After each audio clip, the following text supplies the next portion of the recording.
ಇವತ್ತು ಕೂಡ ಎಸ್ಐಟಿ ತನಿಖೆ ಮುಂದುವರೆದಿದೆ.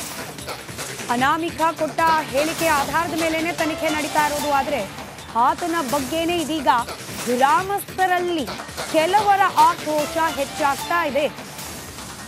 ಆತನದ್ದು ಎನ್ನಲಾದ ಒಂದೊಂದೇ ಕಥೆಗಳು ಇದೀಗ ಹೊರಗೆ ಬರ್ತಿದೆ.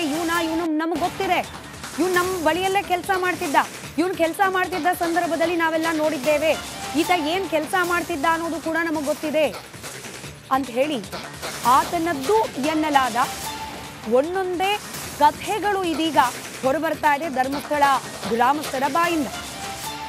ಹಾಗೆ ಕೆಲವರು ಹೇಳ್ತಾ ಇರೋದು, ನೋಡಿ ಇದೊಂದು ಪುಣ್ಯಕ್ಷೇತ್ರ, ಶಿವಕ್ಷೇತ್ರ, ಇಲ್ಲಿ ಪ್ರಾಣ ಹೋದ್ರೆ ಪುಣ್ಯ ಪ್ರಾಪ್ತಿ ಆಗುತ್ತೆ ಅನ್ನೋ ನಂಬಿಕೆ ಇದೆ. ಹೀಗಾಗಿ ಅನೇಕರು ಇಲ್ಲಿ ಬಂದು ಆತ್ಮಹತ್ಯೆ ಮಾಡ್ಕೊಳ್ತಾರೆ. ಹಾಗಂದು ಮಾತ್ರಕ್ಕೆ ಹಾಗಾದ ಆತ್ಮಹತ್ಯೆಗೂ ಈ ಕ್ಷೇತ್ರಕ್ಕೂ ಯಾವುದೇ ರೀತಿ ಸಂಬಂಧ ಇಲ್ಲ. ಈತ ಅಂದ್ರೆ ಈ ಅನಾಮಧೇಯ ಏನಿದ್ದಾನೆ, ಕಳ್ಳತನ ಮಾಡಿ ಸಿಕ್ಕಾಕೊಂಡು ಆಚೆ ಹೋದವನು ಇದೀಗ ವಾಪಸ್ ಗ್ರಾಮಕ್ಕೆ ಬಂದಿರೋದು ಕಳಂಕ ತರೋ ಸಲುವಾಗಿ. ಇಲ್ಲಿ ನ್ಯಾಯದ ಉದ್ದೇಶ ಇಲ್ಲ. ಅಂದ್ರೆ ಹೆಣ್ಣು ಮಕ್ಕಳ ಕೊಲೆ, ಅತ್ಯಾಚಾರ, ಆ ಹೆಣ್ಣು ಮಕ್ಕಳ ಕುಟುಂಬಸ್ಥರಿಗೆ ನ್ಯಾಯ ಕೊಡಿಸ್ಬೇಕು ಅನ್ನೋ ಉದ್ದೇಶ ಇಲ್ಲ. ನ್ಯಾಯ ಕೊಡಿಸೋ ಉದ್ದೇಶ ಆಗಿದ್ರೆ ನಮ್ಮ ಗ್ರಾಮಸ್ಥರ ಆಕ್ಷೇಪ ಕೂಡ ಇರ್ತಾ ಇರಲಿಲ್ಲ. ಆದರೆ ಇವ್ರ ಉದ್ದೇಶ ಕ್ಷೇತ್ರವನ್ನೇ ಟಾರ್ಗೆಟ್ ಮಾಡೋದು ಅನ್ನೋ ರೀತಿಯಲ್ಲಿ ನಮಗನಿಸ್ತಿದೆ ಅನ್ನೋದು ಧರ್ಮಸ್ಥಳ ಗ್ರಾಮಸ್ಥರ ಗಂಭೀರ ಆರೋಪ. ಅದೇ ಊರಿನವರಾದ ರಾಮಚಂದ್ರ ಶೆಟ್ಟಿ ಅನ್ನೋರು ಮಾತನಾಡಿದ್ದಾರೆ. ಕೇಳಿಸ್ಕೊಳ್ಳಿ, ಚರ್ಚೆ ಪ್ರಾರಂಭ ಮಾಡೋಣ. ಸುಮಾರು 50 ವರ್ಷದಿಂದ ಧರ್ಮಸ್ಥಳದಲ್ಲಿದ್ದೇನೆ. ನೇತ್ರಾವತಿಯಲ್ಲಿ ಸುಮಾರು 10 ವರ್ಷ ನಾನು ಹೋಟ್ಲು ಮಾಡಿದ್ದೇನೆ. ಆವಾಗ ಯಾರು ಈ ದೂರುದಾರ ಇದ್ದಾನೆ ಅನಾಮಿಕಾ, ಅವ ನಮ್ಮ ಹತ್ರ ಸಹ ದುಡಿದೇ ಕೊಟ್ಟಿದ್ದಾರೆ. ನಮಗೆ ಸಹ ಗೊತ್ತುಂಟು ಅವನ ಬಗ್ಗೆ, ಅವನು ಯಾರು ಅಂತೇಳಿ. ಮತ್ತು ನನ್ನೊಟ್ಟಿಗೆ ಸ್ವತಃ ಅವನು ಕೆಲಸಕ್ಕೂ ಸಮೇತ ಇದ್ದ. 1 ತಿಂಗಳು ನನ್ನೊಟ್ಟಿಗೆ ಕೆಲಸಕ್ಕೂ ಸಮೇತ ಇದ್ದ. ಇದು ಇವನು ಏನು ಅಂತ ಹೇಳಿದ್ರೆ 10-15 ವರ್ಷ ಆಗಿದೆ ಹೋಗಿ, ಇಲ್ಲಿ ಕೆಲಸ ಬಿಟ್ಟು ಹೋಗಿ. ಅಲ್ಲಿ ಊರಿಗೆ ಹೋದಲ್ಲಿ ಏನೋ ಅವನಿಗೆ ಪ್ರಚೋದನೆ ಆಗಿಯಾ, ಯಾರಾದರೂ ಏನಾದರೂ ಹೇಳಿಯಾ ಎಂತ ಗೊತ್ತಿಲ್ಲ. ನಾನು ಸುಮಾರು 50 ವರ್ಷದಿಂದ ಧರ್ಮಸ್ಥಳದಲ್ಲಿದ್ದೇನೆ. ನೇತ್ರಾವತಿಯಲ್ಲಿ ಸುಮಾರು 10 ವರ್ಷ ನಾನು ಹೋಟ್ಲು ಮಾಡಿದ್ದೇನೆ. ಆವಾಗ ಯಾರು ಈ ದೂರುದಾರ ಇದ್ದಾನೆ ಅನಾಮಿಕಾ, ಅವ ನಮ್ಮ ಹತ್ರ ಸಹ ದುಡಿದೇ ಕೊಟ್ಟಿದ್ದಾರೆ. ನಮಗೆ ಸಹ ಗೊತ್ತುಂಟು ಅವನ ಬಗ್ಗೆ, ಅವನು ಯಾರು ಅಂತೇಳಿ. ಮತ್ತು ನನ್ನೊಟ್ಟಿಗೆ ಸ್ವತಃ ಅವನು ಕೆಲಸಕ್ಕೂ ಸಮೇತ ಇದ್ದ. 1 ತಿಂಗಳು ನನ್ನೊಟ್ಟಿಗೆ ಕೆಲಸಕ್ಕೂ ಸಮೇತ ಇದ್ದ. ಇದು ಇವನು ಏನು ಅಂತ ಹೇಳಿದ್ರೆ 10-15 ವರ್ಷ ಆಗಿದೆ ಹೋಗಿ, ಇಲ್ಲಿ ಕೆಲಸ ಬಿಟ್ಟು ಹೋಗಿ. ಅಲ್ಲಿ ಊರಿಗೆ ಹೋದಲ್ಲಿ ಏನೋ ಅವನಿಗೆ ಪ್ರಚೋದನೆ ಆಗಿಯಾ, ಯಾರಾದರೂ ಏನಾದರೂ ಹೇಳಿಯಾ ಎಂತ ಗೊತ್ತಿಲ್ಲ. ನಾನು ಸುಮಾರು 50 ವರ್ಷದಿಂದ ಧರ್ಮಸ್ಥಳದಲ್ಲಿದ್ದೇನೆ. ನೇತ್ರಾವತಿಯಲ್ಲಿ ಸುಮಾರು 10 ವರ್ಷ ನಾನು ಹೋಟ್ಲು ಮಾಡಿದ್ದೇನೆ. ಆವಾಗ ಯಾರು ಈ ರೈಟ್, ಚರ್ಚೆ ಪ್ರಾರಂಭ ಮಾಡ್ತಾ ಇದ್ದೀನಿ. ಚರ್ಚೆಯಲ್ಲಿ ನನ್ನ ಜೊತೆ ಸ್ಟುಡಿಯೋದಲ್ಲಿ KRS ಪಕ್ಷದ ಸಂಸ್ಥಾಪಕ ಅಧ್ಯಕ್ಷರಾದ ರವಿಕೃಷ್ಣ ರೆಡ್ಡಿ ಅವರಿದ್ದಾರೆ. ಇವರು ಯಾವುದೋ ಪಕ್ಷದ ಪ್ರತಿನಿಧಿಯಾಗಿ ಇಲ್ಲಿ ಬಂದಿಲ್ಲ, ಬದಲಾಗಿ ವೀಕ್ಷಕರೇ ನಿಮ್ಮಲ್ಲಿ ಅನೇಕರಿಗೆ ಗೊತ್ತಿರಬಹುದು, ಇದೇ ಧರ್ಮಸ್ಥಳ ವಿಚಾರಕ್ಕೆ ಸಂಬಂಧಪಟ್ಟಂತೆ ಅಲ್ಲಿನ ಹೆಣ್ಣು ಮಕ್ಕಳಿಗೆ ನಿಗೂಢವಾಗಿ ಅತ್ಯಾಚಾರಕ್ಕೆ ಈಡಾಗಿ ಸಾವನ್ನಪ್ಪಿದ್ದಾರೆ ಅಂತ ಹೇಳಲಾಗ್ತಾ ಇರುವ ಹೆಣ್ಣು ಮಕ್ಕಳ ನ್ಯಾಯಕ್ಕೋಸ್ಕರ ಪಾದಯಾತ್ರೆಯನ್ನ ಮಾಡಿದ್ದಾರೆ, ಉಪವಾಸವನ್ನ ಮಾಡಿದ್ದಾರೆ. ಈ ಕ್ಷಣದವರೆಗೂ ಕೂಡ ನ್ಯಾಯಕ್ಕಾಗಿ ಆಗ್ರಹಿಸ್ತಾ ಇದ್ದಾರೆ. ಹೀಗಾಗಿ ಇವತ್ತಿನ ಚರ್ಚೆಯಲ್ಲಿ ನ್ಯಾಯದ ಪರವಾಗಿ ಅವ್ರು ಮಾತನಾಡ್ತಾರೆ ಅನ್ನೋ ನಿರೀಕ್ಷೆಯಲ್ಲಿ ಅವರನ್ನು ಕಾರ್ಯಕ್ರಮಕ್ಕೆ ಬರಮಾಡ್ಕೊಳ್ತಾ ಇದ್ದೀನಿ. ನಮಸ್ಕಾರ ಸರ್, ಕಾರ್ಯಕ್ರಮಕ್ಕೆ ಸ್ವಾಗತ. ಹಾಗೆ ಮೈಸೂರಿನಿಂದ STPI ಅಧ್ಯಕ್ಷರಾದ ಅಬ್ದುಲ್ ಮಜೀದ್ ಅವರು ಜಾಯ್ನ್ ಆಗಿದ್ದಾರೆ. ಸರ್ ನಮಸ್ಕಾರ, ಕಾರ್ಯಕ್ರಮಕ್ಕೆ ಸ್ವಾಗತ. ಧರ್ಮಸ್ಥಳ ಊರಿನವರು ಹಾಗೆ ಧರ್ಮಸ್ಥಳ ಗ್ರಾಮ ಪಂಚಾಯಿತಿಯ ಮಾಜಿ ಅಧ್ಯಕ್ಷರು ಕೇಶವ್ ಗೌಡ್ರು ಜಾಯ್ನ್ ಆಗಿದ್ದಾರೆ ಮಂಗಳೂರಿನಿಂದ. ಕೇಶವ್ ಗೌಡ್ರೆ ನಮಸ್ಕಾರ, ತಮಗೂ ಕಾರ್ಯಕ್ರಮಕ್ಕೆ ಸ್ವಾಗತ. ನಿವೃತ್ತ ಪೊಲೀಸ್ ಅಧಿಕಾರಿ ಭಾಸ್ಕರ್ ರಾವ್ ಅವರು ಜಾಯ್ನ್ ಆಗೋ ನಿರೀಕ್ಷೆ ಇದೆ. ಅವರು ಕೂಡ BJP ವಕ್ತಾರರಾಗಲ್ಲ, ಬದಲಾಗಿ ಒಬ್ಬ ಹಿರಿಯ ಪೊಲೀಸ್ ಅಧಿಕಾರಿಯಾಗಿ ಕರ್ತವ್ಯ ನಿರ್ವಹಿಸಿದ ಆಧಾರದ ಮೇಲೆ ಇವತ್ತು ಮಾತನಾಡಲಿಕ್ಕೆ ಕೆಲವೇ ಕ್ಷಣಗಳಲ್ಲಿ ಜಾಯ್ನ್ ಆಗಲಿದ್ದಾರೆ. ಹಾಗೆ ವಿಧಿವಿಜ್ಞಾನ ತಜ್ಞರೂ ಆದ, ಹಾಗೆ ಇದೇ ಕ್ಷೇತ್ರದಲ್ಲಿ ಕರ್ತವ್ಯವನ್ನು ನಿರ್ವಹಿಸಿರುವ ಡಾಕ್ಟರ್ ಮಹಾಬಲ ಶೆಟ್ಟಿ ಅವರು ಕೂಡ ಇನ್ನೇನು ಕೆಲವೇ ಕ್ಷಣಗಳಲ್ಲಿ ಜಾಯ್ನ್ ಆಗೋ ನಿರೀಕ್ಷೆ ಇದೆ. ಚರ್ಚೆಯನ್ನು ನಾನು ಓಪನ್ ಮಾಡಲಿಕ್ಕೆ ಮುಂಚೆ ನಿಮ್ಮೆಲ್ಲರ ಗಮನಕ್ಕೆ ಒಂದು ಪತ್ರ, ಬಹುಶಃ ಇಷ್ಟೊತ್ತಿಗೆ ಬಂದಿರಬಹುದು, ನಿಮ್ಮ 3 ಜನರ ಗಮನಕ್ಕೆ ಈ ಪತ್ರ ಬಂದಿರಬಹುದು. ಇದು ಇವತ್ತು ಮಾಧ್ಯಮದಲ್ಲಿ ಸಿಕ್ತು, ಹಾಗೆ ಸೋಷಿಯಲ್ ಮೀಡಿಯಾದಲ್ಲೂ ಕೂಡ ಬಹಳ ವೈರಲ್ ಆಗಿ ಹರಿದಾಡ್ತು. ಈ ಪತ್ರ ಈಗಷ್ಟೇ ನಾವು ರಾಮಚಂದ್ರ ಶೆಟ್ಟಿ ಅನ್ನೋರು ಏನು ಮಾತನಾಡಿದ್ರು, ಅವ್ರು ಹೇಳೋ ಪ್ರಕಾರ ಈಗೇನು ಅನಾಮಧೇಯ ವ್ಯಕ್ತಿ ಅಂತ ಹೇಳಿ ಬಂದು ಈ ಜಾಗಗಳನ್ನು ಗುರುತಿಸ್ತಿದ್ದಾನೆ, ಅಲ್ಲಿ ಶವಗಳನ್ನು ಹೂತಾಕಿರೋದಾಗಿ ಹೇಳ್ತಿದ್ದಾನೆ. ಆತ ಅಧಿಕೃತವಾಗಿ ಅಲ್ಲಿ ಸಿಗ್ತಾ ಇದ್ದಂತಹ ಅನಾಥ ಶವಗಳನ್ನು ದಫನ್ ಮಾಡೋ ಕಾರ್ಯಕ್ಕೆ ನಿಯೋಜನೆಗೊಂಡವನು. ಇದಕ್ಕೆ ಸಾಕ್ಷಿ ಈ ಪತ್ರ ಕೂಡ ಅವನ ಪರವಾಗಿ ಬರೆಯಲಾಗಿದೆ.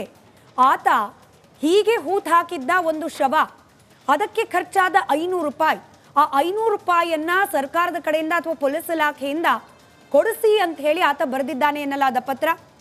ಇದರಲ್ಲಿ ಅವರ ಹೆಸರು ಇದೆ, ಬಟ್ ಅದು ಹೌದೋ ಇಲ್ಲೋ ಅನ್ನೋದು ಗೊತ್ತಿಲ್ಲ. ಈ ಅನಾಮಧೇಯ ವ್ಯಕ್ತಿನೇನೆ ಈ ಪತ್ರ ಬರೆದಿರುವ ವ್ಯಕ್ತಿನ ಅನ್ನೋದು ಗೊತ್ತಿಲ್ಲದೆ ಇರೋ ಕಾರಣಕ್ಕೋಸ್ಕರ ನಾವು ಅದನ್ನ ಮಾರ್ಕ್ ಮಾಡಿದ್ದೇವೆ. ಆತನ ಹೆಸರನ್ನ ನಾವು ತೋರಿಸ್ತಾ ಇಲ್ಲ. ಅಂದ್ರೆ ಈ ಪತ್ರವನ್ನ ವೈರಲ್ ಮಾಡೋ ಮೂಲಕ, ಆಚೆ ಹಾಕೋ ಮೂಲಕ ಏನ್ ಹೇಳಲಿಕ್ಕೆ ಹೊರಟಿದ್ದಾರೆ ಅಂದ್ರೆ, ಈತ ಯಾರು ಅನ್ನೋದು ಧರ್ಮಸ್ಥಳ ಗ್ರಾಮಸ್ಥರಿಗೆ ಗೊತ್ತಿದೆ. ಈತ ಶವಗಳ ಮೇಲೆ ಸಿಗ್ತಾ ಇದ್ದ ಚಿನ್ನವನ್ನ ಕದ್ದು ಆ ರೀತಿಯ ಅಪಖ್ಯಾತಿಗೊಳಗಾಗಿ ಊರು ಬಿಟ್ಟವನು. ಈಗ ವಾಪಸ್ ಬಂದಿರೋದು ಕ್ಷೇತ್ರದ ಹೆಸರನ್ನ ಹಾಳು ಮಾಡಲಿಕ್ಕೆ, ಕ್ಷೇತ್ರಕ್ಕೆ ಕಳಂಕ ತರಲಿಕ್ಕೆ. ರವಿಕೃಷ್ಣ ರೆಡ್ಡಿ ಅವರೇ, ತಮ್ಮಿಂದಲೇ ನಾನು ಡಿಬೇಟನ್ನು ಓಪನ್ ಮಾಡ್ತೀನಿ. ಇಂಥ ಆರೋಪ ತನಿಖೆ ಹಂತದಲ್ಲಿ ಯಾವ ರೀತಿ ಗಮನಿಸ್ತೀರಿ? ತಾವು ಕೂಡ ನ್ಯಾಯಕ್ಕಾಗಿ ಹೋರಾಟ ಮಾಡ್ತಿರುವವರು. ಇದು ತನಿಖೆಯ ವಿಚಾರದಲ್ಲಿ ಈ ಪತ್ರ ಮತ್ತು ಅದರಲ್ಲಿರುವಂತಹ ವಿಚಾರ ಏನಿದೆ, ಆರೋಪ, ಅದು ಯಾವುದೇ ತರಹ ಪ್ರಭಾವ ಬೀರುವಂಥದ್ದಲ್ಲ. ಯಾಕಂದರೆ ಆ ವ್ಯಕ್ತಿಯ ಚಾರಿತ್ರ್ಯ ಏನು, ಆ ವ್ಯಕ್ತಿಯ ಹಿನ್ನೆಲೆ ಏನು ಅನ್ನೋದು ಈಗ ಅನಗತ್ಯ. ಆತ ನಾನು ಇಲ್ಲ ಇಂತಹ ನನಗೊಂದು ಶವಗಳು ಸಿಗ್ತಾ ಇತ್ತು, ತೋರಿಸ್ತೀನಿ ಅಂತ ಬಂದಿದ್ದಾನೆ. ಕಾನೂನಿನ ಪ್ರಕಾರ ಅಂತಹ ಸಂದರ್ಭದಲ್ಲಿ ಯಾವುದೇ ಜವಾಬ್ದಾರಿಯುತ ಕನ್ಸರ್ನ್ಡ್ ಅಥಾರಿಟಿ ಏನಿರ್ತಾರೆ, ವಿಶೇಷವಾಗಿ ಪೊಲೀಸರು, ಅದನ್ನು ಕೇಸ್ ರಿಜಿಸ್ಟರ್ ಮಾಡಿಕೊಂಡು ತನಿಖೆಯನ್ನು ಶುರು ಮಾಡಬೇಕು. ಇಲ್ಲಿ ಮಾಡದೇ ಇದ್ದಾಗ ಆ ಕೋರ್ಟಲ್ಲಿ ಹೋದಾತ, ಅದಾದ ನಂತರ SIT ಮಾಡಲಾಗಿದೆ, ಈಗ SIT ತನಿಖೆ ಆಗ್ತಾ ಇದೆ. ಅದನ್ನು ಬಿಟ್ಟು ಈಗ ಆ ವ್ಯಕ್ತಿಯ ಹಿನ್ನೆಲೆ ಅನ್ನುವಂಥದ್ದು ಈಸ್ ನಾಟ್ ಆನ್ ಟ್ರಯಲ್. ಯಾರೀಗ ಟ್ರಯಲಲ್ಲಿರೋದು? ಶವಗಳ ಕೊಟ್ಟವರು ಆ ಥರ ಜನ. ಇವಾಗಲ್ಲ, ಅದೀಗಲ್ಲ. ಅವನು ನಿಜಕ್ಕೂ ಸುಳ್ಳು ಹೇಳಿದ್ದಾನೆ ಅಥವಾ ಇನ್ನೊಂದೇನೋ ಮಾಡಿದ್ದಾನೆ ಅಂದಾಗ ಆಮೇಲೆ ಅದಂತೂ ಈಗ ಹೇಳ್ತಿದ್ದಾರೆ, ಯಾರು ಶವದ ಮೇಲೆ ಬಂಗಾರ ಕದೀತಿದ್ದ ಅಂತ. ಇವನಿಗೆ ಶವ ಸಿಕ್ಕ ಮೇಲೆ ತಾನೇ ಅದು. ಶವ ಇವನಿಗೆ ಯಾರು ಕೊಟ್ರು? ಶವ ಕೊಡುವಂತ ಇವನೇನು ಹೋಗಿ ಯಾರನ್ನೋ ಕೊಂದು ತಂದು ಹಾಕಿದ್ದಾನೆ ಅಂತ ಅವರು ಹೇಳ್ತಾ ಇಲ್ಲ. ಶವ ಕೊಡುವಾಗ ಯಾವ ಸ್ಥಿತಿಲಿ ಕೊಟ್ಟಿರ್ತಾರೋ ಅದೇ ಸ್ಥಿತಿನಲ್ಲಿ ಮಣ್ಣು ಮಾಡಬೇಕು ಅಂತ ಇರುತ್ತೆ. ಆದರೆ ಅದ್ರ ಮೇಲೆ ಚಿನ್ನನೋ ಕಾಣಿಸಿದಾಗ ನಿಮಗೆ ಗೊತ್ತಿರಬಹುದು, ನಮ್ಮ ದಕ್ಷಿಣ ಕರ್ನಾಟಕದಲ್ಲಿ ನಮ್ಮ ಭಾಗದಲ್ಲಿ ಶವ ಹೂಳೋವಾಗ ನಮ್ಮದು ಉಡ್ದಾರ ಇದ್ರೆ ಉಡ್ದಾರನೂ ಕುಯ್ದಾಕ್ತಾರೆ. ಹೆಣ್ಮಕ್ಳು ಲಂಗ ಅದಿದ್ರೆ ಅದನ್ನು ಅಲ್ಲಿ ಕುಯ್ತಾರೆ. ಪ್ರತಿಯೊಂದು ಬಂಗಾರ ಏನಿದೆಯೋ ಪ್ರತಿಯೊಂದು ತೆಗೆದು ಬಿಡ್ತಾರೆ, ಬೆಳ್ಳಿ ಕೂಡ ತೆಗಿತಾರೆ. ಹಾಗಿರುವಾಗ ಶವದ ಮೇಲೆ ಇದ್ದ ಬಂಗಾರವನ್ನು ಕದಿಯೋದೇನು ಬಂತು? ಅದು ಕದಿಯೋದಿಕ್ಕೆ ಅವನೆಲ್ಲ ಅಲ್ಲಿ ಹೋಗಿ ಕದ್ದು ಮುಚ್ಚಿ ಮಾಡ್ತಾ ಇದ್ನ? ಇಲ್ವಲ್ಲ. ಅವ್ನು ಶವ ಕೊಟ್ಟಿರೋ ದಫನ್ ಮಾಡ್ತಿದ್ದ. ದಫನ್ ಮಾಡಿದಾಗ ಯಾರೋ ಇದ್ದಾಗ ಕದ್ದಿದ್ದನ್ನು ನೋಡಿದವ್ರು ಯಾರು? ಅವ್ರು ಹೇಳಬೇಕು.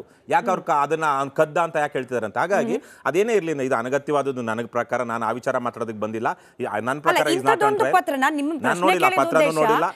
ಇಂಥದ್ದೊಂದು ಪತ್ರ ಈಗ ಆಚೆ ಬರಲಿಕ್ಕೆ ಆಚೆ ತಂದವರ ಉದ್ದೇಶ ಏನಿರಬಹುದು ಅಂತ ಹೇಳಿ ಅವ್ರದ್ದು ಬಹುತೇಕವಾಗಿ ಈಗಿನ ಸಂದರ್ಭದಲ್ಲಿ ನಾನು ನೋಡ್ತಿರೋವಾಗ ನ್ಯಾಯಕ್ಕಾಗಿ ಕೇಳೋದಕ್ಕಿಂತ ಬಹಳಷ್ಟು ಸಂದರ್ಭದಲ್ಲಿ ಯಾರ್ದೋ ತೇಜೋವಧೆ ಮಾಡೋದಕ್ಕೋ ಅಥವಾ ಜನರು ದಿಕ್ಕು ತಪ್ಪಿಸೋದಕ್ಕೋ ಇವತ್ತು ಚರ್ಚೆಗಳು, ಮಾತುಗಳು ಈ ಥರದ್ದು ನಡೀತಾ ಇದೆ. ಹಾಗಾಗಿ ಇದು ದಿಕ್ಕು ತಪ್ಪಿಸೋದು ಹೌದೋ ಅಲ್ವೋ ನನಗೆ ಗೊತ್ತಿಲ್ಲ. ಆದರೆ ನನ್ನ ಪ್ರಕಾರ ಈಗ ಅದು ಯಾರೋ ಆ ವ್ಯಕ್ತಿ ಏನು ಹೇಳ್ತಿದ್ದಾರೆ, ಅನಾಮಿಕ ವ್ಯಕ್ತಿ ಈಸ್ ನಾಟ್ ಆನ್ ಟ್ರಯಲ್.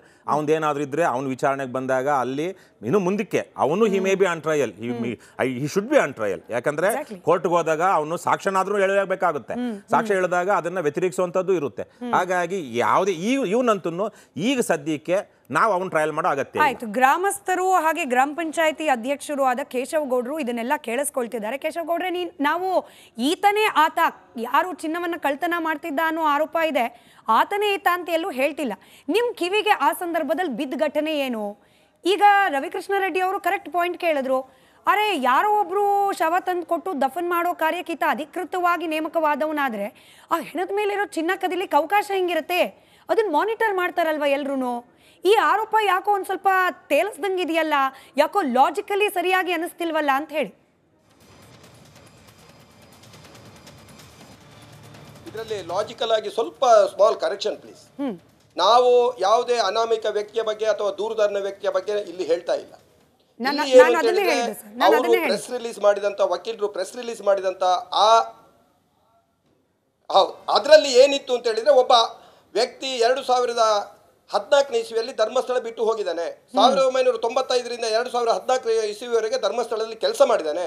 ಅವನು ಜೀವಭಯ ಇದೆ, ಅವನ ಫ್ಯಾಮಿಲಿಗೆ ಥ್ರೆಟ್ ಇದೆ ಎಂಬ ದೃಷ್ಟಿಯಲ್ಲಿ ಅವನು ಇಲ್ಲಿಂದ ಓಡಿದಾನೆ ಅಂತ ಹೇಳುವಾಗ, ಆ ವ್ಯಕ್ತಿ ಅಂತ ವ್ಯಕ್ತಿ ಯಾರಾದರೂ ಇಲ್ಲಿ ಇದ್ದಾರ ಅಂತ ಟ್ರೇಸ್ ಮಾಡುವಾಗ, ಒಬ್ಬ ವ್ಯಕ್ತಿ ನಮಗೆ 2014 ಇಸ್ವಿಯಲ್ಲಿ ಇಲ್ಲಿ ಅವನು ಅಂತ ಕೃತ್ಯ ಮಾಡ್ತಿದ್ದವನು ಹೆಣದ ಮೇಲಿಂದ ಅಂತ ಹೇಳಿದರೆ, ಹೆಣವನ್ನು ಅವನಿಗೆ ದಫನ ಮಾಡುವಂಥ ಯಾವುದೇ ಅಧಿಕಾರ ಅವನಿಗಿಲ್ಲ, ಕೊಡ್ಲೂ ಇಲ್ಲ.